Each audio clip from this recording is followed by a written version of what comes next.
Envolez-vous avec Madagascar Airways dans le JT. Madagascar Airways, votre nouvelle référence en voyage. Bijouterie Saint-Tien, ni vite vous l'amène, Manul Chano, ni le JT.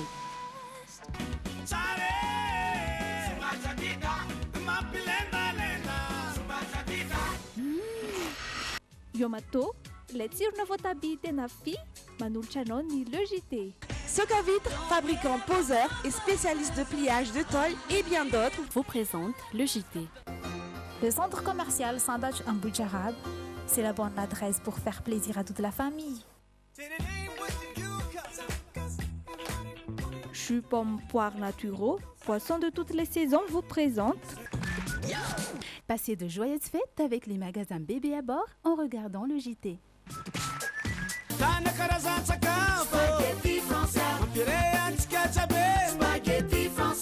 Spaghetti Francia, safidko, safidensika. Telma, safidko numéro 1 malagasy, manolotra ho anao.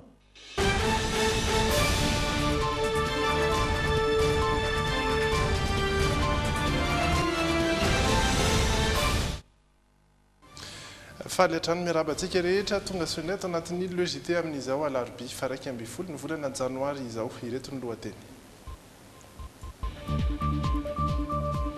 Mikekeke ny vahoaka noho ny fahatapahan-jiro mitaky ny hamahana faran'izay ingany izany izy ireo amin'izao fotoana izao.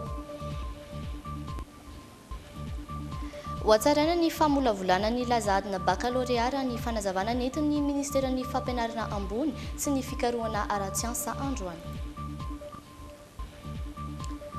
Fahombiazana ny taona 2012 raha ho an'ireo mpivarotra asa tanana eny amin'ny pochara. Eo amin'ny maresaka iraisam-pirenena naneho fisaorana ho an'ny vahoaka amerikana mialohan'ny ialany eo amin'ny fitondrana i Barack Obama tany Chicago. Ao anatin'ny tapany faharoa ao anatin'ny oyanao dia nanontanian'ireo olona hoe avy aiza ny calendrier ampiasaina amin'izao fotoana izao io. Ny tantaran'i Melville Nicholson sy ny sarin'ilay havana na arc-en-ciel miloko fotsy ranoray no entina ao anatin'ny insolite. Ankafaliana indray tompoko lasy tompoko vavy no hitsidiana ny tokantranonao amin'izao alina izao ary asaina mpanazana ianao anatraka ny logité hatramin'ny farany. Ao anatin'ny tapany faharoa tsara fara no avy hiaraka amintsika tapany voalohany kosa iaranay Sirina Andriamalala manolotra anareo ireo vaovao samihafa.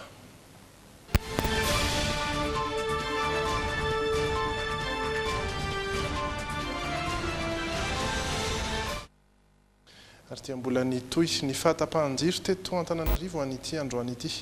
Tsy mbola nahazoana vaovao hatreto ny akon'ilay fifampirarahana ny arahan'ny orinasa DRIRAMA sy ireo ministera isan-tsokajy ny voagasika ary ireo kompania tsolika momba ny famahana ny fahatapahan-jiro amin'izao fotoana izao io. Ankilana nefa mikaikaiky ny vahoaka ary mitaky ny hamahana faran'izay aingan'ny délestage. Samy naneho ny sosikevina ho an'ny orinasa DRIRAMA androany ireo olona sendra ny fandraisam-peo ny Sonia Andrenirina sy Zo Randriajalama. Miamahery vaika andro aman'alina ny fahatapahan-jiro maneran'ireo faritra maro eto an-drenivohitra amin'izao fotoana. Velotaraina ny mponina satria ankoatra ny fatiantoka teriky ny fahatapahana izay maharitra ora roa na telo farafahakeliny isan'andro dia manimba ireo fitaovana mandeha amin'ny herinaratra ihany koa io fahatapahana matetika io. Jiro zao ohatra ny maly tena tapaka maharitra be mihitsy tamin'ny fito. Dia angamba nefa tamin'ny 12 na tamin'ny 2 tamin'ny voaverina ny jiro. Hatreto anefa dia tsy mbola nahazoana ako n'ilay fifampirarahana ny arahan'ny orinasa DRIRAMA, ny ministeran'ny angovo, ny ministeran'ny vola sy ny teti-bola ary ireo mpamatsy solika omaly arivo ny amin'ny anampiny ity orinasa mpamatsy jiro sy rano ny isa tokantrano ity manoloana ny fitombon'ny filana ara-tsolika eo anivon'ny orinasa DRIRAMA amin'izao. No ireo tompam-pamokarana ahodin-drano tsy afaka mamokatra herinaratra araka ny tokony ho izy intsony vokatry ny faharetran'ny rano. Manoloana io zava-misy amin'izao io dia samy naneho ny sosikevina ho an'ny DRIRAMA ny olona indrindra ny mahakasika ny vahaolana lavitrezaka hisoroana tanteraka izay délestage izay eto amin'ny firenena. Misy zavatra tokony lavitrezaka eritreretina fa tsy atomboka mihitsy ilay izy dia tsy mety vita mazava ho azy. Le araka le voalaza hoe maninona moa no misy renirano be dia be eto amintsika nefa tsika tsy mana jiro, tsy mamokatra herinaratra le renirano satria tsy ao anatin'le politika zany le hoe amokatra jiro amin'ny alalan'ny rano. Tokony io le jirama io zany aloha no ezahan'ny fitondram-panjakana amin'izao fotoana izao hoe ezahana tena hoe mba karakaraina faran'izay aingana. Ohatran'ireny zao tsika hoe mahazo vola zao any ivelany dia tokony io no ezahana voalohany satria misy fiantraikany amin'ny fiainana andavanandro. Vahoatsela akory moa izay no nanamafisany tale jeneralin'ny orinasa jirama fa ao anatin'ny fikaroham-baolana tanteraka amahany izay délestage izay izy ireo. Zavatra vendohan-draharaha mitondra fanjakana amin'izao fotoana izao ny fangalana délestage ary zaho miteny ombenombeny io resaka problème délestage io tsy problème androany fa zany kosa tsy midika hoe tsy tompona andraikitra zahay fa efa miezaka zany ny fitondram-panjakana miaraka amin'ny jirama mametraka an'ireo fotodrafitrasa zay hialana amin'izany délestage zany. Voalaza radio vatafiditra ao anatin'ny teti-bola 10 miliara dolara fanampiana azon'ny Madagasikara tamin'ny mpamatsy vola ny famahany ity olana jirama amin'izao fotoana ity sy ny fametrahana ango vaovao. Isan'ny antenainy rehetra matateraka ny fahatapahana lavareny moa izay tetikasa lehibe izay. Fa na dia tsy dia betsaka aza ny rotsakorana teto Antananarivo dia anisan'ny ahina amin'izao fotoam-pahavaratra izao ny fiotsahan'ny tany. Rehefa nandeha androany nijery toerana avo iray Pierdina Razafindramanana sy Misa Razafinjatovo dia nahita fa ny fahatsetsenan'ny tatatra izay mamarina rano no antony iray mahatonga ny fiotsahan'ny tany. Fanadidina. Tsy lavitra fa eto Ambohijatovo ambony tonelina no misy ireto tanàna ireto. Isan'ireo mitaintaina rehefa vanim-potoana toy izao ireto fianakaviana ireto. Manany amin'ny mety ho fiotsahan'ny tany mantsy izy ireo. Efa totally canal reo zany dia raha vao avy be ny orana dia mitsetsina daholo na briky na sordira avy any ambony any na tapakazo. Dia manana dio zay aloha dia asoronay izay azonay atao. Mitarika fiotsahan'ny tany ety ihany koa ny fanapahana ireto hazo ireto raha nambarany iray amin'ireo mponina ety rehefa avy ny orana. Isaky ny tapa-bolana mantsy dia misy foana ireo olona manapaka izany. Dia nefa ny tsisy manao mijery zany le izy hoe ahoana fa ny olona ety amin'ny manodidina ety izay no ataoko hoe tsy ny olona eto amin'ny manodidina eto mantsy manapaka an'le izy fa olona avy any ananiny any. Dia rehefa tenenina zany le olona hoe tsy azo tapahana io hazo io dia le olona indray zany mitezitra hoe ny anina raha tsy miteniko nareo miteniteny. Manana anjara toerana lehibe ho ity mpiandraikitra momba ny tontolo iainana ity ny hazo noho izy ireny miariny no fitany tsy hiotsaka. Araka izany tsy tokony ho tapatapahana foana izy ireny. Amin'izao fotoana izao dia vokatra le fahasimban'ny firafitry ny fitany izay dia rehefa avy amin'izao fotoana izao fa miaina ny rotsakorana ary rehefa avy nefa ny orana dia tena oram-be mihitsy. Dia tsy mahatana n'ilay rano intsony ny nofotany dia miotsaka hitantsika amin'ireny lalam-pirenen'ireny. Ankoatr'izay efa misy amin'izao fotoana ny fanaraha-maso ataon'ny eo anivon'ny Bureau Nasionaly misahana ny loza voajanahary na ny BNGRC. Raha ny fantatra dia mahatratra in-3 isan-kerinandro eo ny fanatontosana izany. Mbola maromaro ny vaovao ho resahana amintsika ao aorian'ireto dokam-barotra fohy ireto.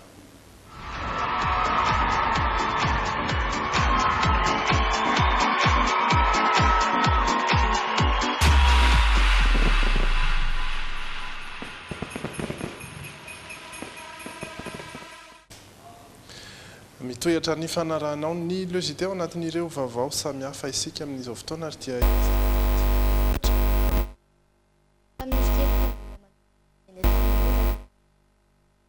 ny polisy nanomboka ny sabotsy teo ka nafaty jiolahy iray teny Androndra tafiditra indrindra ao anatin'ny fampiarana ny vinina fandriampahalemana amin'ny famitana famitorana hatramin'ny farany izany raha ny fanadihadiana nataony Jerry Edouard sy Doda Rajarinjato. Trano miisa 2 isan'andro no vaky teto Antananarivo renivohitra tamin'ny taona 2014 raha ny antotanisa voaray avy amin'ny komisaria Foibe. Nahatratra 307 zany manerana ireo boriboritany miisa 8 izay fehezin'izany komisaria Foibe izany. raiky amby roapolo sy efajato kosa ny fanafiana amin'ny tampiadina raha toa ka mahery ny 204 ny halatra tsotra. Nahitam-boka izany satria tamin'ireo tranga 409 niseho dia mahery ny 700 ireo olona nahiditra ponja vonjomaiky ary mahery ny 520 kosa ireo nahazo fahafahana vonjomaiky. Misy 20 ny fitaovam-piadinana tratra. Anjaton'ireo bala miaraka amin'izay ahitana basy Kalashnikov sy PA ary basy Vitagas ireo fitaovam-piadina ireo. Ny fanatsarana ny fomba fiasa no natanterahana izany. Misy ihany koa ny asa anankiray tamina alalan'ny barrage de sécurité fisakanana andreny tobile fiara toy ny teo amin'ny BS midiky zao dia moto anankiray misakanana polisy tao anatina scooter anatana ny baspolite anankiray misy bala anankidimy miaraka aminy. Raha amin'ireo ohatra amin'izany ihany koa ny fanadihadiana lalina izay natao tao anivon'ny komisaria Foibe na afana na mantatra ireo karazana tambazotra nandian-jolahy tahaka ny bande de 7 izay ravan'izy ireo nanomboka ny asabotsy teo ka nahafaty lehilahy iray teny androndra ny alatsinainy. Araka ny fantatra dia niketrika fakana ankeriny sy fanafiana amin'ny tampiadiny ity andian-jolahy ity. Azo sambelona ny 5 izay ahitana vehivavy iray mpamerikeloka tokony sazy eny an-tamora kosa ny rota amin'ireo voasambotra. Rehefa natao zany ny fagatahana situation pénale nantany amin'ny fonja dia mbola misy olona misazy any an-tamora izy ireo izay migadra 10 taona. Zany efa manana antécédent judiciaire daholo rehefa navoaka ny mombamomba azy ireo. Dia misy an'ity anankiray ity izao izay efa gadra 10 taona tany an-tamora izy dia nanangana sahady ny bande de 7 ka natratrarana basy avy hatrany tany aminy. Misy an'ity anankiray le maty voatifitra koa izao dia gadra 10 taona ihany koa io tao an-tamora. Zany hoe mpanatetarana sasany zany izy voasambotra sy maty voatifitra ny polisy io. Ratsahivina nisy ny fampitifirana teny androndra ny alatsinainy teo. Tratra ny basy nampiasain'ireo jolahy namarina ny polisy ny hira na natanteraka ny fisamborana. Tao ny traikefa nanana ny reto farany ka nahafahana nitifitra ilay jolahy. Toeraka zany ny fanadihadiana.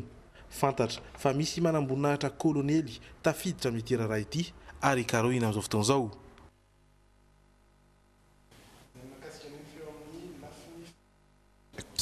Sy ny andro ela fa raha vao nanomboka ny taona dia namoaka ny pitsopitsony rehetra ilaina manodidina ny adina baccalauréat ankapobeny sy ny baccalauréat teknika ny teo anivon'ny ministeran'ny fampianarana ambony sy ny fikarohana ara-tsiantsa. Toy izao ary ny fanazavana izay entiny andro lalaina Andriamasy sy Doda Rajarinjato.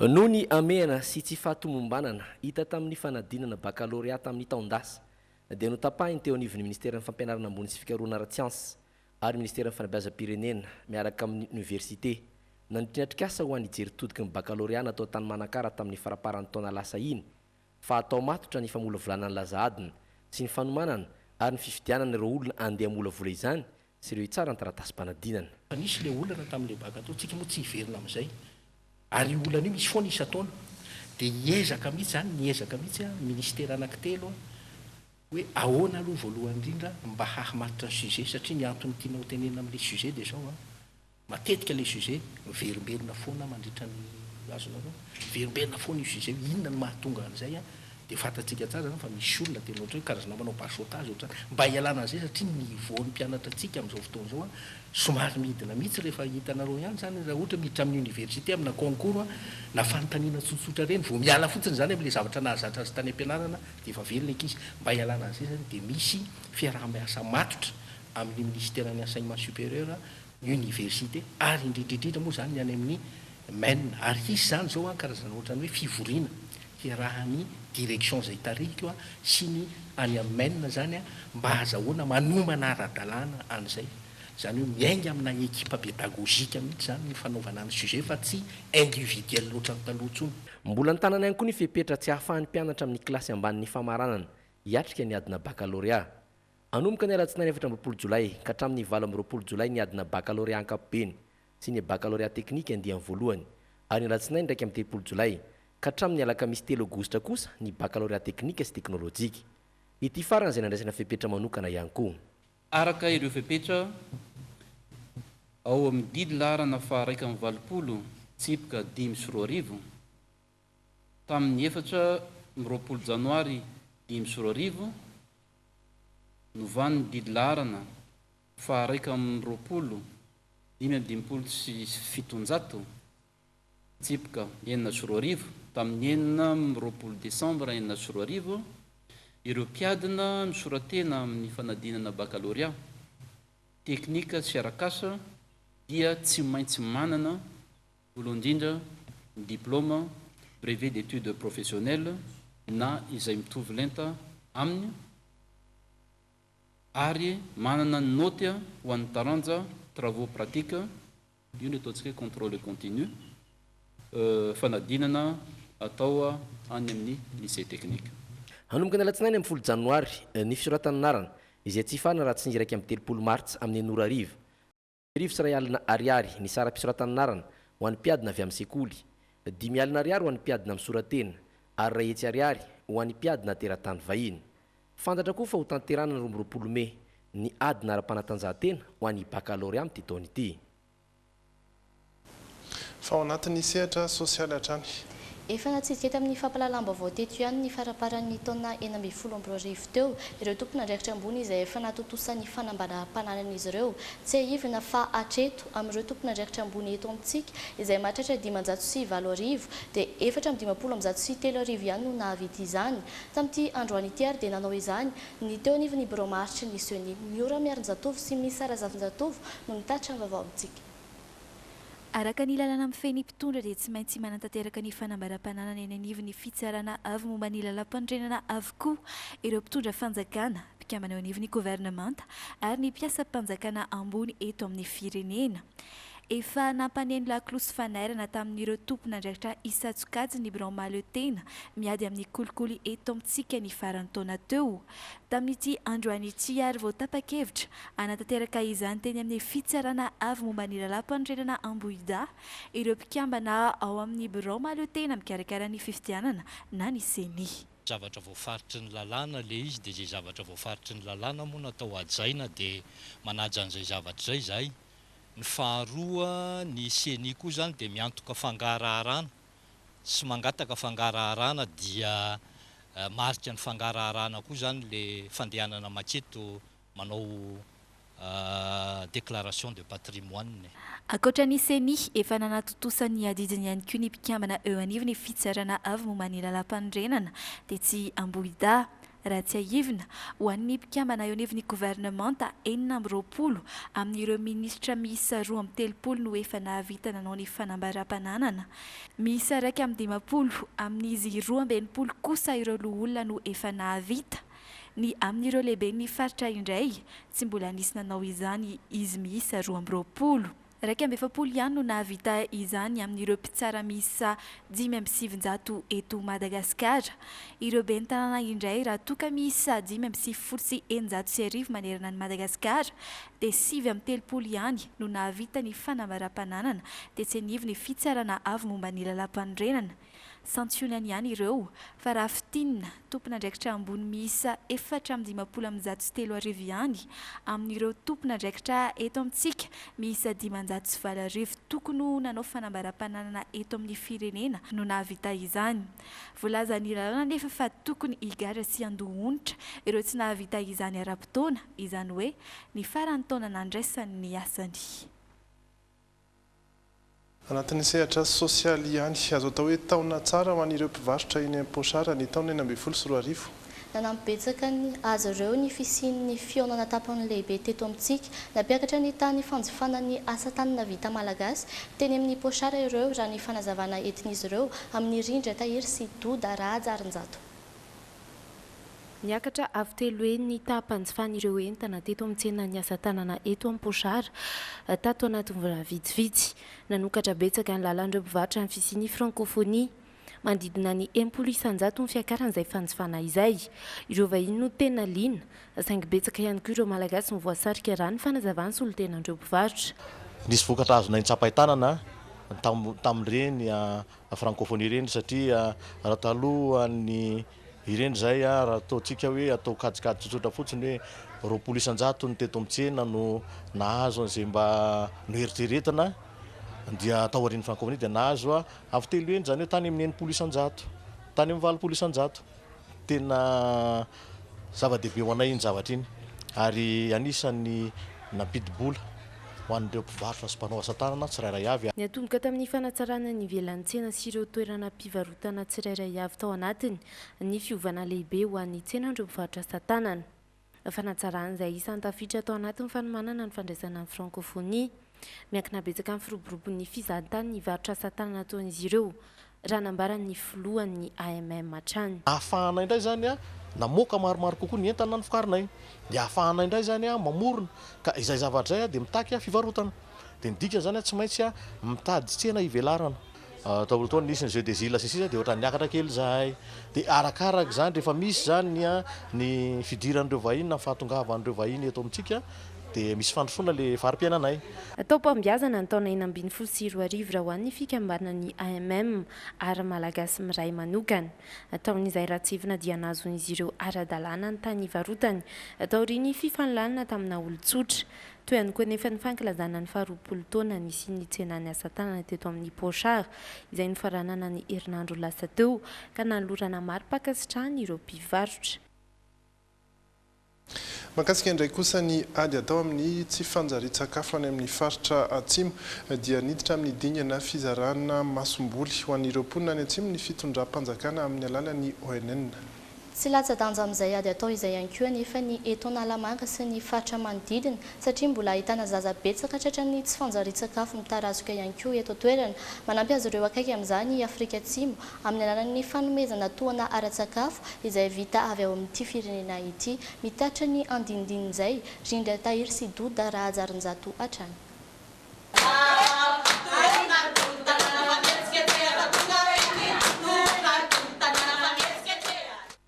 Toy ireo paikady isan-karazany adiana tamin'ny tsy fampitsakafo any amin'ny faritra atsimo Madagasikara dia efa tonga eo amin'ny dingana fahatelon'izany ny fitondram-panjakana amin'izao fotoana. Tsy misy intsony araka izany ny tsy fisitsakafo any amin'ireo faritra lehibe ahitana ny Atsimo Andrefana, Androy sy Anosy satria efa saika manao rano lava ny fahatongavan'ireo tohana ara-tsakafo.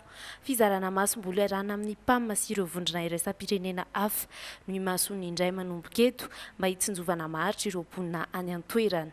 Ndray zany efa hiditrintsika amin'le hoe andao omena masomboly satria efa tonga ny orana dia mba hiakatra amin'ny vokatra zay ataontsika hoe sikla koro dia rehefa tonga ny volana avril zany efa misy sakafo ho zaraina zareo hohanina toy ny sorgho izay tena tian'ny olona reny zany tena misy otrikaina betsaka amin'ireny sakafo reny dia reno no asaina hohanina sy ambola satria efa foto-sakafon-jareo hatry ny taloha reny fa amin'izao aloha zany hatramin'ny famatsim-bola ara dia efa ho atao daoly any atsimo efa atao mihitsy tamin'ny fandalovan'ny filoham-pirenena tamin'ny desambra dia efa nanomboka amin'ny fizaram-bola avy amin'ny PAM sy ny Banque Mondiale. Mbola meriny 10 isan-jato ihany koa ny tany tsy fanjarian-tsakafo mitarazoka raha ny eto amin'ny faritra Analamanga sy ny manodidina. Ireo zazalatsaka ny 5 taona ny tena marefo amin'izay. I Afrika Atsimo no efa namaly ny fiara-miasa tamin'ny ONN nanomboka ny volana desambra lasa teo. Vokatra avy ao Afrika Atsimo ahitana soja, voanjo sy ireo vokatra hafa ara-pahasalamana miantoka ny fanjarian-tsakafo natokan'izy ireo hozaraina any amin'ireo ivotoerana sy sekoly eto an-drenivohitra sy ny manodidina azy. Zany hoe na dia nisy aza ny fahatarana atao anatin'izay hoe famalina ny antso izay natao izay satria ny taona 2024 vao tonga ilay fanampiana dia rehefa fantara zany fa anisan'ny tranga misy ny resaka tsy fampitsakafo izay mampisy ny fahantrana ihany koa dia nanapa-kevitra izay fa tsy maintsy atao morona makany amin'ny fiara-miasa any amin'ny lafin'ny fanjarian-tsakafo ihany koa. Also going to partner with this project for nutrition. Nazo anjara manokana tamin'ny fampianara-mahandro ireo vokatra avy ao Afrika Atsimo ireo ny akandro masera teto Androibe. Izy ireo izay mbola nomena tahiry-sakafo ara-pahasalamana maromaro ihany koa. Itoram-pitsany Miarinarivo ny fizarana ny sakafo ara-pahasalamana sy voalanjalanja izay avy any amin'ny firenena Afrika Atsimo soloany maso ivon'ny tena izay monina sy miasa eto Madagasikara. Mitohatra ny kosa ny fanadihadiana atao amin'ny Andriamatoa Jean Nirina raha fanomezan-tsoa filohan'ny Afary Malagasy manoloana ireo raharaha maro hanenjehana azy eo amin'ny fitsarana. Ny fiandohan'ny herinandro teo dia nikasany hanao famotorana azy ny zandary tetsy amin'ny brigady Itosy saingy tsy totosa izany noho ny toe-pahasalamany mbola marefo raha ny fanazavan'ny mpitsabo azy. Voaterina hemitra noho izany ny famotorana azy momba ireo fitoriana 12 eo. Araka ny fanampim-baovao azo tamin'ny mpisolo vavan'ireo mponina mifanandrina amin'ity filohan'ny afary malagasy ity kosa dia mbola misy 20 mahery eo ny taratasy nady. Miandry ny rahafanomezatsoa Jean Nirina any amin'ny polisy, 7 kosa ny taratasy ny eo anivon'ny fampanoavana raha toa ka roa no hiakatra fitsarana atoato. Izay ny koa no antsika miditra amin'ny vaovao avy any ivelany any Etazonia. Naneho fisaorana ho an'ny vahoaka Amerikana mialohan'ny ialany eo amin'ny fitondrany Barack Obama, nambara ny fanade teo aza ny tsy fahombiazana dia tsy azo oditsita ihany koa ireo ezaka notanterahina fa anisan'ny nanamarika ity fotoana ity ihany koa ny nahalatsan'ny ranomason'ity filoha Amerikana ity nandritra izay kabary izay. Une longue ovation avant son dernier discours en tant que président des États-Unis.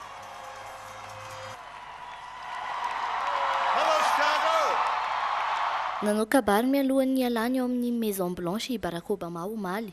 I Chicago, toerana nisy azy ny alohan'ny akarany teo amin'ny fitondrana, 7 taona lasa izay no nanatanterahany fisaorana ny vahoaka Amerikana.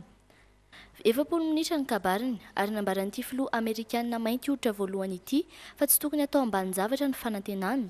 Ankoatr'izay, tsy adino ny nampahery ireo mpiaradia aminy taorian'ny nibatany Trump ny fandresena.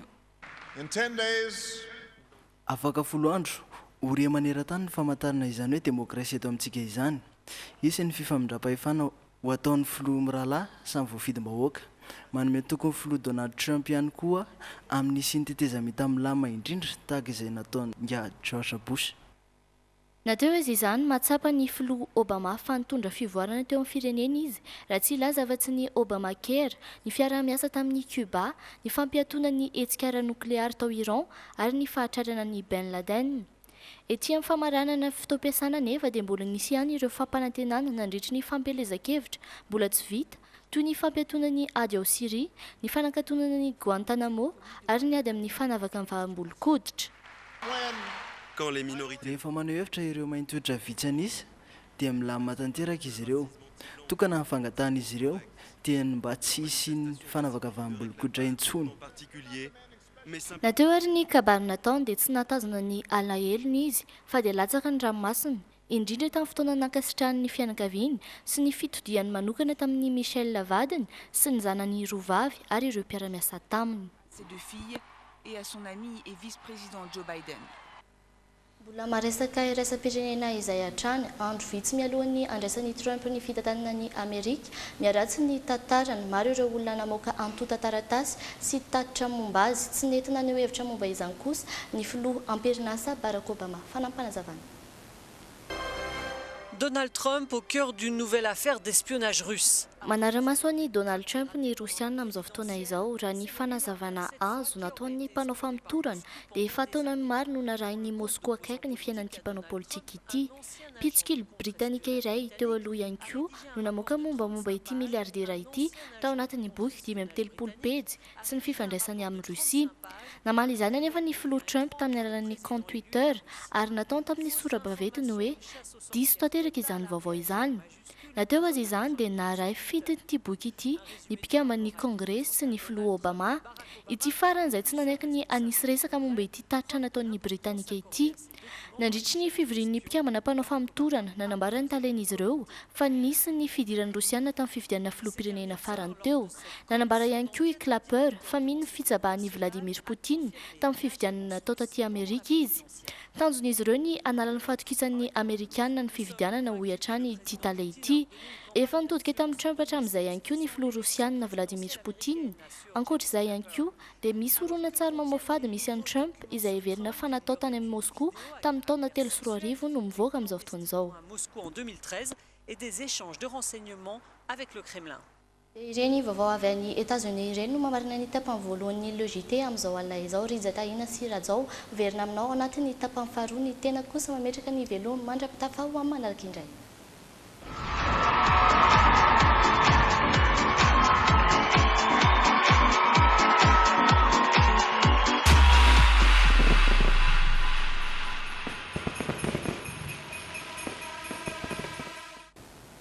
ary dia mitoy ny logité tapany faharoa indray ity rahantsika ity tsara fara no miaraka amiko eto amin'izao fotoana izao manao ny ianao miaraba ny rizitaina dia miaraba anao kotratry ny taona miaraba tsika menakavitro so vao miona sao tokoa tsika efa miona ho anareo zetrazetratra defa sms taty amiko araroatra zao fiarabananareo sy ny fisaorana ny firaritso rehetra rehetra ampidiritsika ary ny mitenteny foana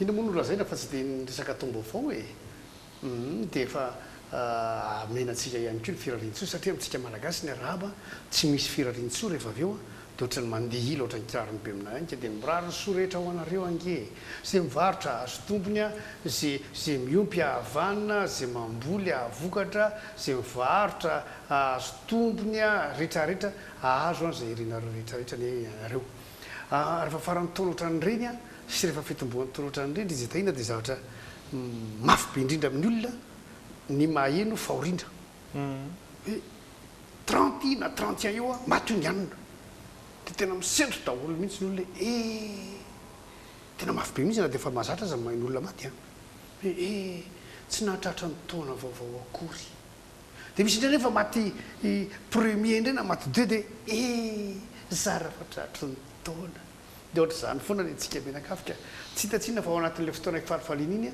no misy fahoriana dia mafisatra ihany ka zavatra mahafinaritra malagasy fotsiny rehefa misy fahoriana amin'ny farany taona iny na fitombony taona dia tonga mirodorody ny olona mampiseho fiaraha-miory amin'ilay olona hoe na dia ao anatin'ny fifaliana zay a dia manana apahana fotoana omena anareo ary tsy mahagaga zany a fa zay ny mamalagasy jirama amin'izao fotoana izao resaka tany am-piandohana teo tena mampimemenina ny olona fa zary olona tsy gaga raha ohatran'izao ny jirama satria raha mahito zany zao fa ritra ny rano ny vary rehetra eto tananarivo ohatrany ambatolampy rehetrarehetra any Antsirabe zany zao ny atsasaka ny tanimbary tsy misy mamboly satria tsy mahazo rano dia asa ny vokatra azo an'ity hitombo zany zao voly faratsika zavatra fantatra zany zao dia zao hoe miariary zany zao fa ny mpitondra atsika rehetra zay mifanisy teo dia tsisy nanana vision mihitsy a hijery lavitra hoe ahoana dia Madagasikara ty amin'ny resaka herinaratra fa tsy nisy ny eritreritran'izany dia inona zavatra nitranga lasa nisy vahiny lasa nisy teratany malagasy ihany koa manana gropy dia mividy gropy dia lasa mividy herinaratra amin'ireny olotsotra ireny reny mpandraharaha tsy miankina ireny any Jirama dia tsy gaga ianao raha ohatran'izao fandehany satria ny apahan'ny herinaratra rehetra zay ampiasaintsika menakavy eto amin'ity Madagasikara ty dia tsy fantatra na firy ny salanisy aloha fa ny fantatra dia saika mividy herinaratra ny Jirama miantoka zany ny Jirama ary tena fa miantoka izy a satria tsika menakavy sahirana satria tsika menakavy mijaly amin'ny fidirana arabola dia mivarotra fa tiantoka ny Jirama raha tena amidy ny Jirama amin'ny vidiny tena izy tokoa io dia asa sy azo atsika menakavy dia zao tsika zao memenina amin'ny Jirama fa ohatra ny diso ihany ny fimenomenoana atsika amin'ny Jirama satria tena efa tsy tena ny Jirama intsony any ny mamokatra herinaratra fa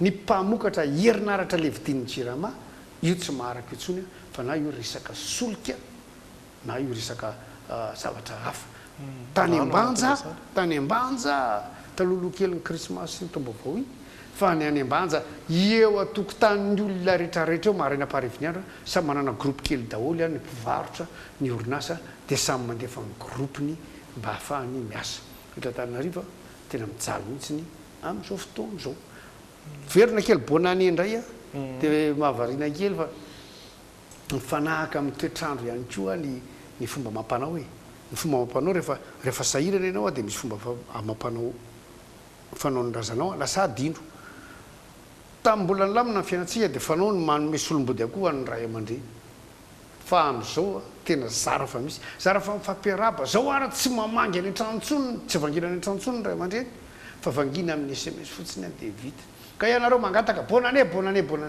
io a manantena taitsokona fa za miaza atolo fa zany resaka bonane zany tsy misy mameme bonane zany tsony ny olo zao ka ny ane ara tsy bonina akory koina no resahanao io farany amarana koa nyteniteny foana ny tsy amin'ny posara hoe ny azo enimpolo isanjato zany vokatra azony zareo tamin'ny varotra nisy francophonie posara raha taditsika nanana olana kely zay izy io fanravina ihany rehefa natao mifampiresahana dia mba irina zao hoe ny zavakanto malagasy a indrindra eo amin'ny resaka souvenir sy ny taozavatra io ny tena vidin'ny vahiny hoe mpizahatany rehefa miala eto izy ao souvenir ny Madagasikara dia itsika manana tsena ngeza be mihitsy any Mbotromanjaka fa tsy dia tena présentable loatra izy raha miohatra amin'ny etsy amin'ny Senam raha miohatra amin'ny etsy amin'ny Pochard izay fanamboarana fa tsara tarehy be dia miangaviana raha ohatra ka mety hoe sao dia mba amboarina indray le ny Mbotromanjaka io na ovana toerana mihitsy na eny any ny amboarina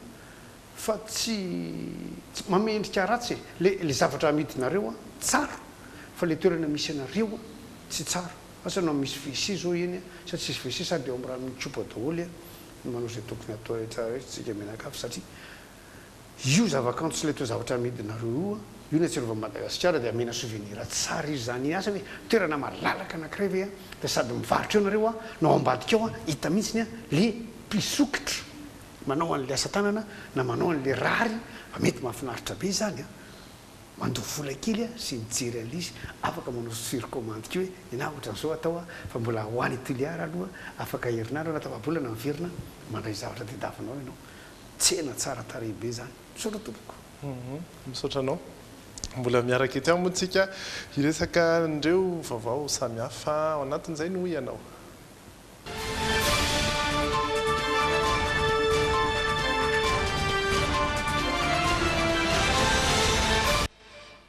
ianao zay somary iova kely manomboka izao amin'ity taona ity moa zany vaovao raha teo ny taona misy ny zanam-pandarana vaovao entina amintsika tsy kelikely ety ihany fampafantarana sy izay fiovana izay ny ianao aloha no resantsika voalohany somary hitondra vaovao misimisy kokoa izahay ao anatin'ity zanam-pandarana ity na izany aza dia antany ny hefintsika rehetra ihany ho an'ny androany manokana dia ny mahakasika ny calendrier izay ny fahafantarantsika azy ny calendrier ampiasaina amin'izao fotoana avy aiza iza no namorona azy raha ny fahafantaranareo azy betsaka aloha ny tsy mahafantatra andeha hoe notsika ny valiteny ireto olona ireto fietreretanao anazy kay sy fahafantaranao anazy iza no nametraka avaiza nametrahana voalohany an'le hoe taom-baovao 1er janvier voalohany volana janoary raha ny fahafantarako azy dia lovana avy amin'ny inona moa ty finoana katolika Papa Grégoire.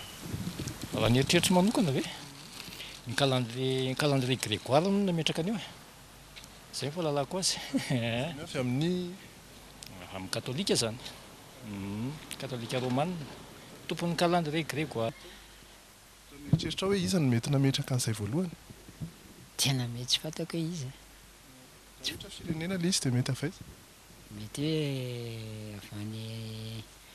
avany andry papany any italiany tena zay mihitsy nefa mivaliny Papa Grégoire ao na no tonga nao nietreritra hoe avy any amin'ny papa le izy satria zany fahafantarako an'le izy satria ny katolika zany nalaza be taloha nika avy amin'ny calendrier grégoriane zany hoe avy amin'iza le grégoriane papa katolika izy io firenena fa firenena latine ary ny italiana kristianina namorona ny calendrier satria le misy an'le anaran'olo masina be dia be ao anatiny grégoriane zany hoe kristiana mety hoe katolika sa protestant avy amin'ny masina Grégoire zany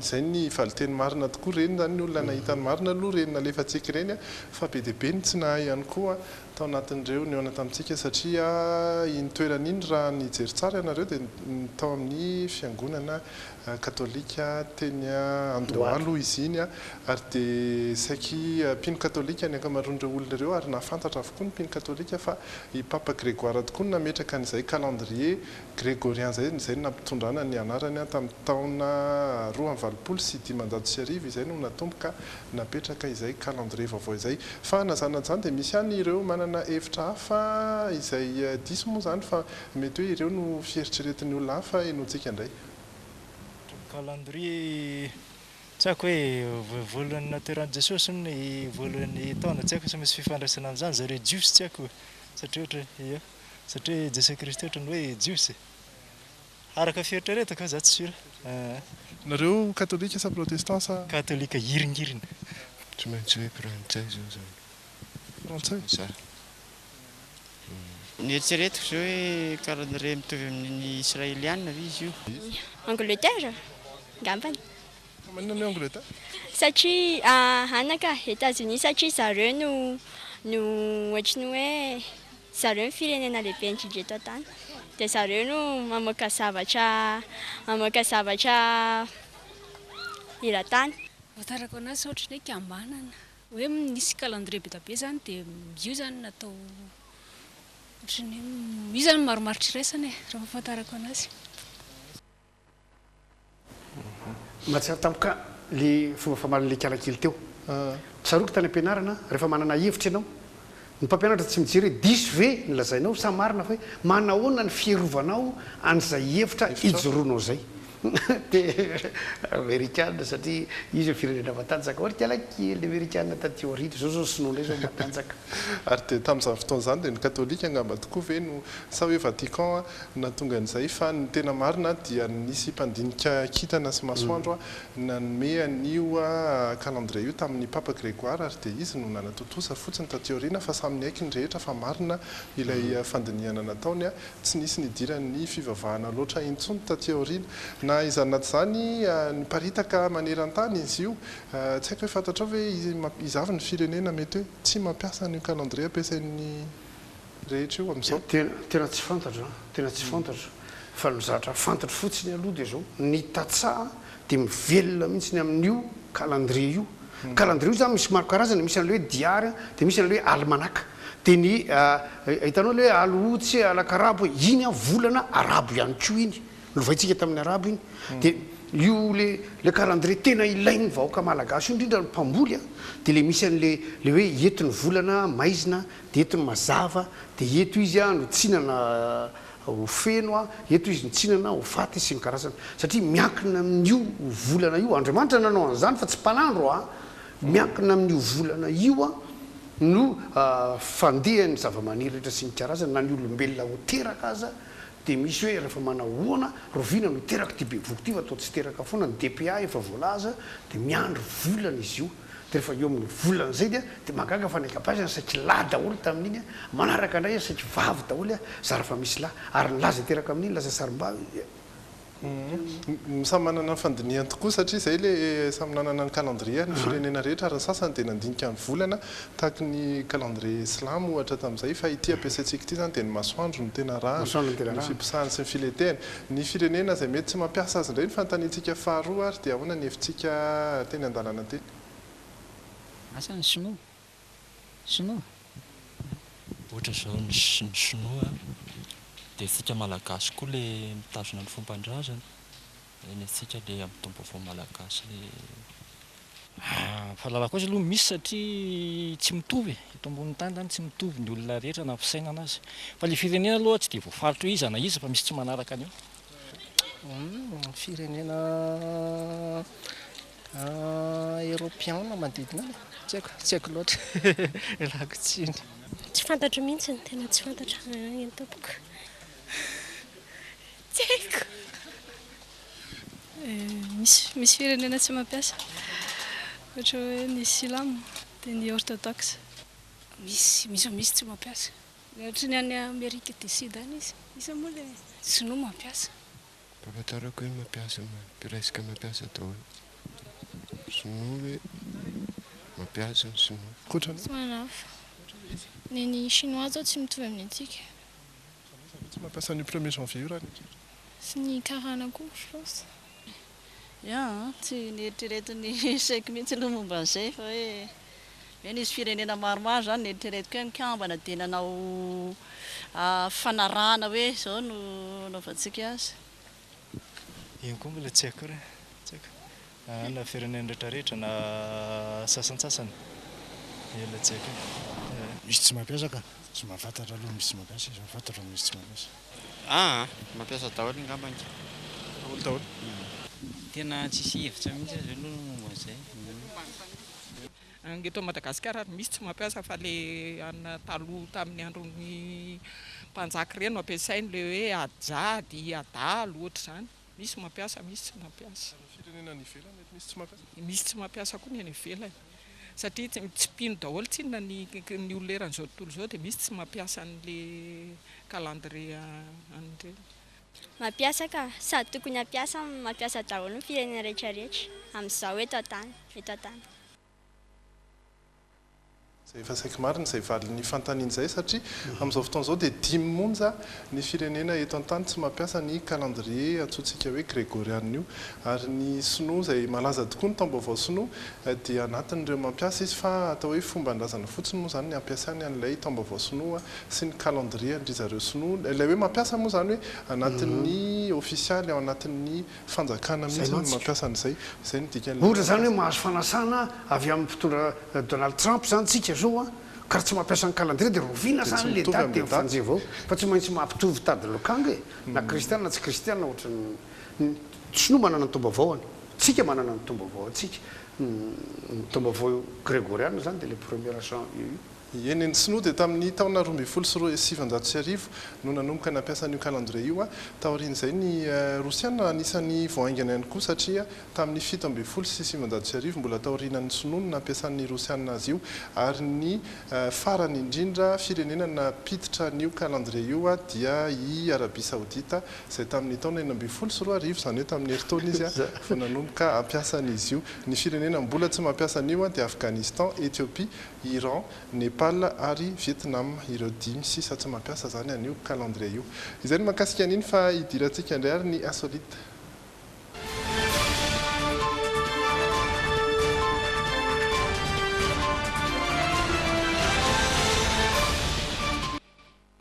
Insolite izay iresahana tranga voajanahary dia tsinona fa ny havana izay ny fahafantarantsika azy arc-en-ciel hoy ny teny frantsay ny pakasary anankiray na hazo sary azo atao hoe miavaka tokoa satria dia havana fotsifotsy tanteraka no hitany andao jerentsika ny sary. Teratany Britanika iray no nahazo sarina havana miloko fotsy sokajiana hoe fa anisan'ireny mpakasary matianina ireny i Melvin Nicholson ka ny volana Novambra 2012 dia nanapa-kevitra ny andeha amin'ny toerana miavaka izy tonga tao amin'ny Land de Rannoch tao Ekosy izy ary napetrany ny fitaovam-piasany tampoka teo nahazo sary miavaka izy tamin'ny alalan'ny tangoron-drahona. D'un phénomène rare au-dessus de la lande écossaise, un arc-en-ciel blanc. Une photo qui a naparitany tamin'ny compte Facebook izany taorian'ny nahazoan'ilay havana miloko fotsy randray teo ambonin'ny hazo niteraka resabe tamin'ireo mpanaraka azy izany avy eo ary nangataka fanazavana ny olona. Pour assister à ce genre de scène, il faut du brouillard qui se dissipe devant soi et le soleil. Raha ny fanazavana dia orana mitsitapitapy noravanina rahona no natonga ny fiforonan'ilay havana tamin'ny toerana nisy azy. Ilaina amin'ny trangan-javatra toy izao ihany koa ny fisian'ny zavona sy ny masoandro amin'ny fotoana iray raha ny fanazavana hatrany. Tsy mitovy amin'ny havana maro loko fahita andavanandro anefa ity ny tranga ity satria na ny herika dia somary vaventy.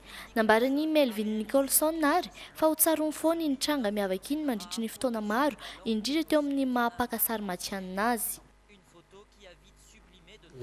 Manakavarakely ary izata iny ny ataoko hono izy fa tsy haiko ny loko maintimainty hono dia tsy mba tafiditra ao anatin'ny loko ny havana iny dia antika rehefa ny tomobile zany maintimainty ka mipetraka amin'ny tanikandro fandehana manko dia zao raha maitsomaitso zany zao ny tranonao ny tafon'ny tranonao dia midina le loko maitsomaitso avy any amin'ny lanitra avy any amin'ny le hazavana dia makeo dia ina makeo maitsomaitso izy dia averiny le maitsomaitso miverina zany hoe tsy raisiny le tafotrano zany le loko maitsomaitso fa averiny dia ny mangamanga koa ohatra zany volomparasikoa ohatra zany zany hoe totona le loko le hazavana makeo amin'le loko dia averiny fa ny loko maintimainty satria iny tsy ao anatin'le loko ny havana dia zao mitotona ny hazavana makeo amin'le maintimainty raisiny daholy dia tsy azo iainana fa mafana be ao anatina fiarakodia miloko maintimainty na trano miloko maintimainty na tafa mety loko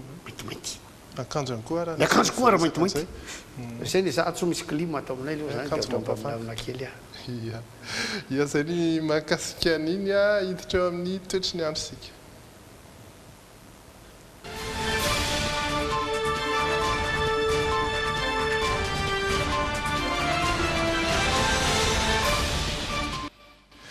izay efa hitantsika teo ambadika teo ihany moa zany ny mety sombiny izay toetry ny andro rahampitso izay ho an'ny Antananarivo manokana no efa nipoitra teo misy ny orana araka io hitantsika amin'ny sary io tahaka izay ihany koa ny Toamasina ny tolakandro no tena vinavinaina fa isy izay fiavian'ny orana izay ho an'ireo faritra eto afovoantany tahaka ny Antananarivo sy Fianarantsoa araka ireo hitantsika io. Toamasina kosa dia somary aritraritra ihany izay orana izay ho an'ny rahampitso any amin'iny faritra Atsinanana iny. Ny maripana 12 no ambany indrindra Antananarivo sy Antsirabe io, 17 kosa ho an'ny Fianarantsoa ary ny ambony indrindra indray dia 2.30 degré Celsius ho an'ny Toliara sy Antsiranana no misy ny maripana ambony indrindra io ny atoandro toy ny mahazatra. Izay no azo ambara mahakasika ny toetry ny andro izay ihany koa mahakasika ny logité ho an'ny androany asa raha misy anampiana tsara fa ny abikely fotsiny misy fotoana kely ihany na dia efa somary tara ihany izy hoe be lehibenareo nanontany aiza ny logité to tsisy ny logité dia zany milaza aminareo tia indray zao ny logité ka dia arabaina koa nareo zany fa tadidio ngery olona fa tena niasa ny fanaovana gazety any eka zay zao eto zao avary sasany zao any amintsika eto fa ngam misaraka eto raha tsy amin'ny sivy sasany amin'ny folo satria mbola manomana amin'ny programme rahampitso amin'le propagande amin'le vaovao tadiavina rehetrarehetra aiza misy fanasana aiza misy événement aiza misy ali dia maraina tontolo zany ny mpanao gazety efa manomboka mandeha any anaty tanana rehetrarehetra any dia avy eo mandravona zay vaovao zay amin'ny tolakandro dia manome azy aminareo eto hariva tsisy erana mihitsy ka dia mba nahakaina kely ny ankizy reo olona fa tsy dia nakaiza akory fa dia misaotra nareo avy fitiavana taona ihany misy io fa dia efa indreto izahay ny tafaverina ary dia mitondra zava-baovao trano hitantsika manomboka amin'ity herinandro ity sy manomboka amin'iny herinandro iny ireo vaovao entina ao anatin'izay logité zay misaotra antsika rehetra na tsiaro misaotra antsika rehetra niaraka taminay hatramin'ny farany ihany koa anyity androany ity dia rahampitso indray zany fotoana manaraka veloma tompoka.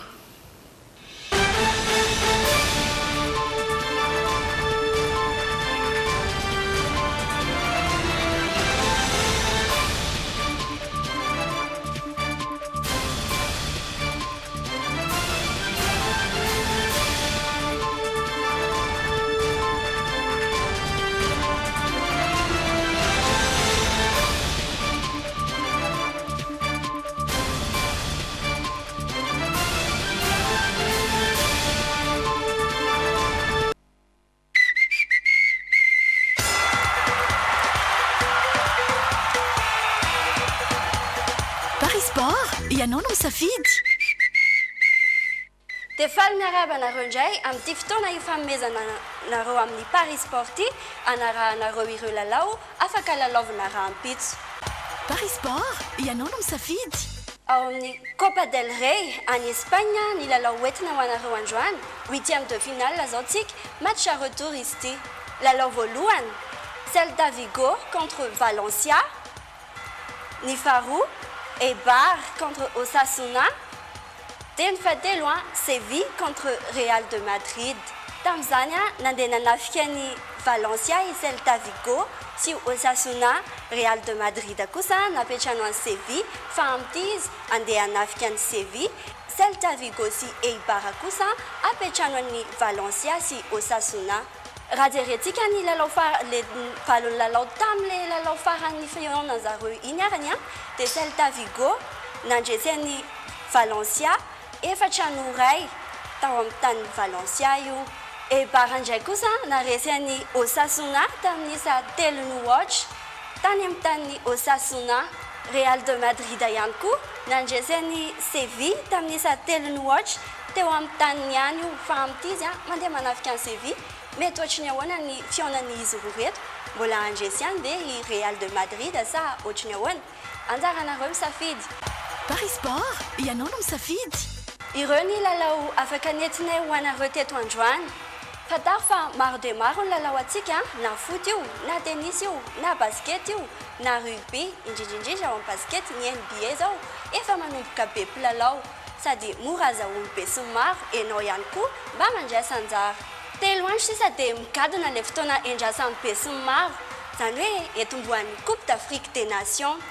Misy lalao 2-telopolo afaka arahanao mivantana ety amin'ny Paris Sport ary raha tsy tapaka ny fandaharantsika ahitanao hoe izy avy ny match mandeha mivantana afaka ilalaovanao na any trano azy rehefa miantso an'ireto numéro ireto fotsiny ianao atreto arany ny raha naly taminareo androany manome fotoana ho anareo manaraka indray mandra-peona tompo Paris Sport, ianao no misafidy.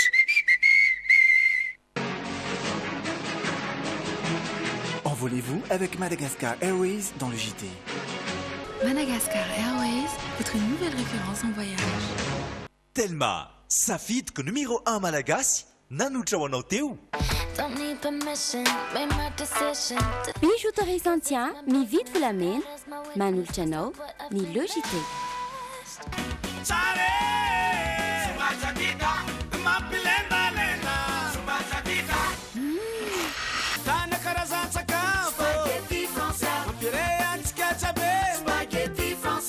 Spaghetti Francia, safidiko, safidintsika. Socavitre, fabricant poseur et spécialiste de pliage de tôle et bien d'autres, vous présente le JT. Le centre commercial Sandach en Boucharab, c'est la bonne adresse pour faire plaisir à toute la famille. Passez de joyeuses fêtes avec les magasins bébés à bord en regardant le JT. Yomato, les tirs ne vont habiter na fi, manulchanon ni le JT. Jus pomme poire naturaux, poisson de toutes les saisons vous présente